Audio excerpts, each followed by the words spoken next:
Let's go ahead and go back to your calls. Darren in California, go ahead. Hey, Alex, how you doing? I'm doing pretty good. Good. I can't credit you with waking me up. I got to give that credit to G. Edward Griffin and his terrific book. But I can credit you with slapping my hand every day when I try to hit the snooze button. Well, we can't hit the snooze button. All of us have to be engaged or we're going to be slaves. Right, right. Well, I kind of have a bone to pick with you. I wish you would spend more time, and I understand why you don't, because you have to kind of pick your battles. But when it comes to the income tax, I'd like to see you have more guests on, more experts that, are familiar with this point and can speak to it and kind of inform people as to the illegal income tax and what we can do. I mean, if, last week you asked if, to call in and say what was the biggest problem that we saw, and I see the biggest problem being the Fed. Well, if we take away the Fed's ammunition, a lot of these other symptoms that the tumor of the Fed creates takes care of themselves. Yeah, but you got to understand that they only tax us to add value to their fiat Federal Reserve system, and I want to get rid of the Federal Reserve. We go directly at the head. I'm supporting Ron Paul's move to audit the gold in Fort Knox to expose how criminal these private banks are and that we know they've stolen it. The evidence is clear. But I've probably done hundreds of radio broadcasts. I made a film, Comprehensive Annual Financial Reports Exposed. Joe Bannister, the IRS agent, is in it. We have Joe on a few times a year. I interviewed Aaron Russo about the IRS. It's in the documentary Reflections and Warnings with Aaron Russo. And we open the phones up, and you're able to call in about it. But the problem is this is a very sophisticated issue. And the globalists are allowing a lot of neocons to bash the income tax because they're going to get rid of it. They're going to call it a Social Security tax. And they're going to say it's frozen at 10% and give you a VAT and probably sales tax on top of it. That'll be even more enforcement and local control over everything. And so there's a big move to get rid of the income tax right now because they're going to bring in a bunch of other stuff on top of it. And they're just going to change the name of it. But people are like, why aren't you for the reform of Wall Street, Alex, that Obama's supporting? Well, it actually gave the top crooks on Wall Street more of a monopoly of power. So a lot of times what something is named is not what it actually is. I'm always for tax cuts. I'm for tax incentives. I'm for cutting the IRS. I'm for getting rid of the income tax. We didn't have it till 1913, 16th Amendment. It didn't become widespread till the early 1950s. I mean, I know all of that. And most Americans were exempt. And they take it out of people's checks so they don't really notice it. And it kills business. And it's all designed so the globalists can move things offshore. But, I don't think it's fair to say a bone to pick. I mean, because you must not listen very often if you don't hear us talk about the IRS. But they're coming in with all these new fines and fees. And I'm so busy trying to beat the carbon tax, which is on everything, basically a global VAT. In fact, that's what the World Bank called it last year. I'm so busy trying to fight the local carbon taxes, doubling my energy prices in the next 3 years where I live, hell, there's 50-something million people not filing now. A lot of Americans are already rebelling. The amount of taxes we pay doesn't go anywhere near the budget or the deficit or what they're spending. I'll just say I'm bad. I apologize. I guess I'm evil.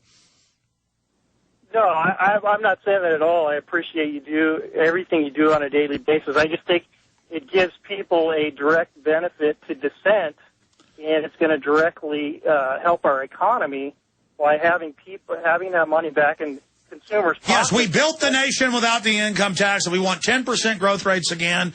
We should get rid of it. Yes, yes, yes, I agree with you, and we talk about it all the time. That's why I'm saying I don't know what show you're listening to.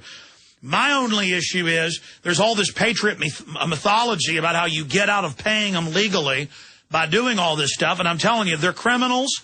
Yes, it's an illegitimate tax. Yes, it wasn't ratified. Yes, I've had, the fathers of exposing this on, Benson and Beckman, and we've gone over it.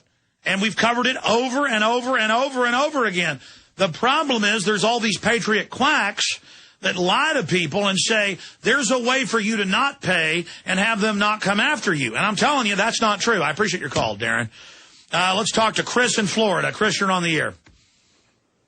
Hey, Alex, I'm not sure if you've addressed this, although I listen to your show pretty much, and the Arizona SB 1070 bill that seems to be a moot issue now, but I think it's an overreaction to the staged crisis of the illegal alienation. Oh, yeah, the feds have now filed another lawsuit, and they've sicked the United Nations officially on Arizona, another act of treason. But go ahead. Yes, that is another aspect that could be brought up, but I wanted to clarify because it just shows how Obama wants to give more of the authority to the UN, and Ziggy B just said that the UN isn't really that strong of a vehicle just a few months ago. Speaking of the CFR, saying that towards world government, the UN isn't as strong as other vehicles, but of course it's still one of the cards they have to play. But what I called about the SB 1070 concerns that were raised by an article by Campaign for Liberty coordinator in Arizona, Jeff Greenspan, article from last March entitled "Oppose the Revised SB 1070 on National ID Concerns." And like I said, I think it's an overreaction to the staged crisis, and the solution that is spelled out in the bill is that they want a biometric international ID. Of course, the biometrics would only work at keeping track of the citizens only. It also includes E-Verify, for instance, employment eligibility verification. So it includes federal executives deciding which person gets a birth certificate, whether they're illegal or not. It's determined whether the parents have a national ID themselves. All right, Chris, I appreciate your call. Let's just talk turkey here. I appreciate the call. We had a national ID card under executive order in 1993. Okay?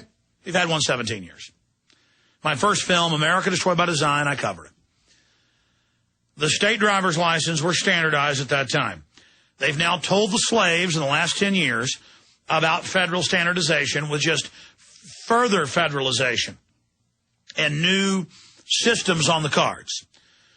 They already have a hemispheric North American travel ID that the illegals are given.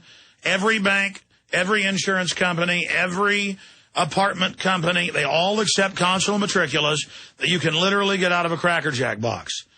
It's all a lie that Arizona was going to pull over anybody with a dark hair or a suntan. It said if you were pulled over after first contact for drunk driving, violence, whatever, they would ask for your ID, and if you were an illegal alien, they'd take you to jail. But don't worry. Mexico's got thousands of deaths a month, masses of women and children having their heads cut off after being raped, Mecha La Raza all hanging out with the El Jefes, the big rich Hispanic groups laundering the money in Texas, Arizona, New Mexico, California. They love the mafia, the New World Order. The Mexican mafia loves the banks, knows criminal culture. It's a match made in heaven. America's going down. The states are all going bankrupt. Everything's over.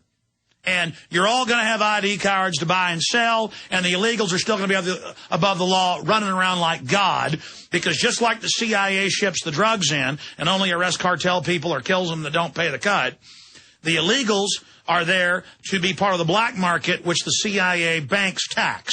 So they belong to them, and they're there to vote to take your guns. They're there to vote for Raza and more division, and they're there to do what all the New World Order needs. And so the standard of living will fall, and we're going to be just like Mexico City within 10 to 15 years. And all the trendy Campaign for Liberty people that are, kind of liberal or whatever you want to call it, they're going to get what they want to. Of course, Ron Paul has been supportive of the Arizona bill because he actually read it. But, hey, what's reality? Don't let reality get in the middle of things. Again, if you're Margaret Sanger and running Planned Parenthood, aborting 51% of babies, the liberals and black leaders call you a wonderful person helping black people. Because you hate black people and want to kill them and call them scum and filth and weeds and parasites. That's their favorite word. But if you actually want blacks to get off the welfare and get out of the government control, and you want to point out how they're being controlled and being destroyed societally, along with everybody else, but that's the beta test group, then you're a racist. And if I see Fox News Corps funding Machete, which is a race war film, I don't know if he's changed it, but I've got the script. If he puts out tomorrow what's in that script, it's a race war film. And the Fox News owner is funding the imam running the mosque, along with the Rockefeller Foundation on record. And they're funding Machete, and they're funding it all. And Jessica Alba can go on TV shows and make jokes about white people and be as racist as she wants, and it's cute and funny, and she's told, you do that, you run white people into the ground. But that's only the cover, so the Hispanics and the blacks and everybody else can be orderly, given their shots, given their abortions, all part of the liberal fun bandwagon, and so all the Mexican mafia can take the women and rape them and chop their heads off and have sex slaves and use them and keep the Mexican people down. It's like, oh, yeah, be with the El Jefe,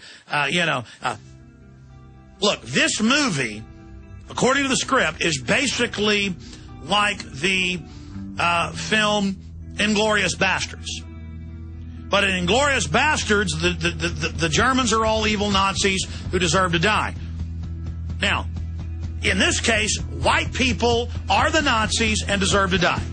And it's even produced by Quentin Tarantino, and they admit, Rodriguez says it's like Inglourious Bastards. So I'm a Nazi because I'm white.